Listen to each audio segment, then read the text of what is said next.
This is a 15-foot. This was pretty much the height of what we produced.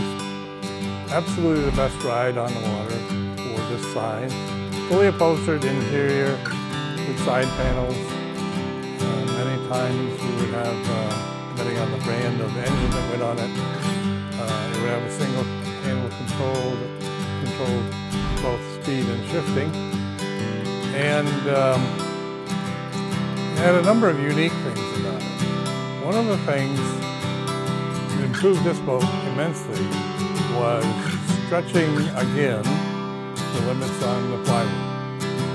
So this actually, the bottom is very sharp in the front, spreads out in the bow, and then we produced an extension of the bow with fiberglass alone, so that there's a curve to the bow that curves the water away from the boat. There's also a spray rail built into the hull at the chine level, which is where the water is going to come off the bottom. And that completely changes the comfort of the boat, number one, the dryness of the boat, number two, and it just happens that we produce the boat so that both the size, the width, length, and depth were all the right combination. It went back away from fins at that time.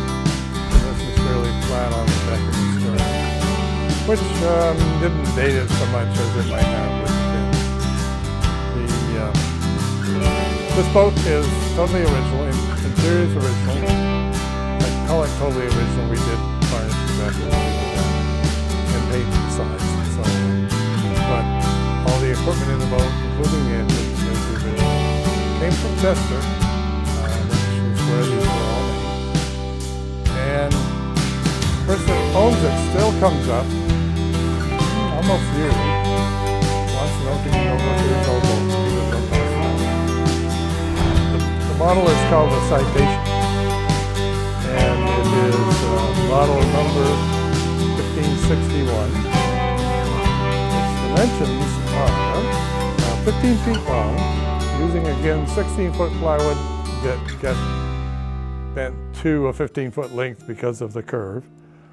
Maximum beam 67 inches, depth 34.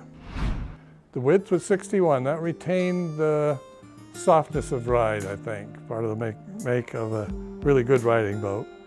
And the transom was 16 inches high, even though there were some that were starting to get sold that people wanted to put a long shaft engine on it. Center of gravity was raised too much, so we kept them at 15 inch so we wouldn't raise the center of gravity. And the engines that could get put onto the boat could be bought in either 15 or 16. So these were as high as 85 horsepower, even though we only recommended 60. We'd seen a number of them out on the water that were strictly ski boats again. Some of the guys being very professionally operating in the slalom skiing. I mean, a lot of skill to it. And these boats were desired for that. The weight's 510 pounds. This one here is with a Mark 58, I believe, 45 horsepower. Performs extremely well. And then we have one other model that's identical to this, only we have done most of the restoration to it and put a brand new engine on it, 4-stroke, so we don't have the issues with points, condensers, all that stuff that we used to have with the older engines. So that one goes on the water. That one's to my left, and you can probably see the curvature here, which is what we developed. The plywood would have stopped somewhere up in here, and we just draped fiberglass and made it work, blended it in. And then we built this piece that throws the spray right back in the water. So this one with 40 has new upholstery, new clean deck, new, pretty much everything on the boat got replaced. Great running boat. This one gets used pretty much once a year, maybe even more than that. This year it hasn't been in yet, but it will.